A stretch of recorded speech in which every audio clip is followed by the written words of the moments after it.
আপনাকে কোন 5টা বই আপনার ব্যক্তি জীবনের জন্য, প্রোডাক্টিভিটির জন্য, মানি ম্যানেজমেন্টের জন্য, প্রফেশনাল লাইফের জন্য মোটামুটি সর্বোপরি সেরা 5টা বই আমি আপনাকে আমার মতে সাজেস্ট করার চেষ্টা করছি। একদম শুরুতে আপনার ব্যক্তি জীবনে যে বইটা খুব কাজে আসবে বলে আমি বিশ্বাস করি সেটা হচ্ছে দ্য সাইকোলজি অফ মানি। এটা একটা চমৎকার বই, খুবই চমৎকার একটা বই।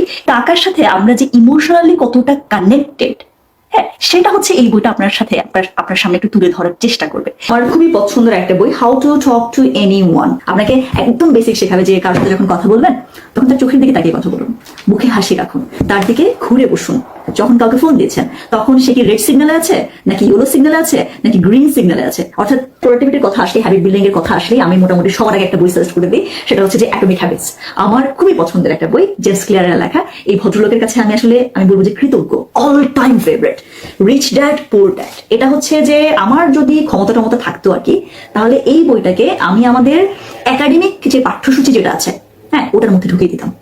ইকিগাই বইটা, এটা হচ্ছে জাপানিজদের লাইফস্টাইল নিয়ে লেখা হয়েছে। আমরা জানি যে জাপানিজরা আমাদের যে দীর্ঘায়ু সম্পন্ন এবং ওরা হচ্ছে আমাদের চেয়ে বেশি কর্মঠ থাকে।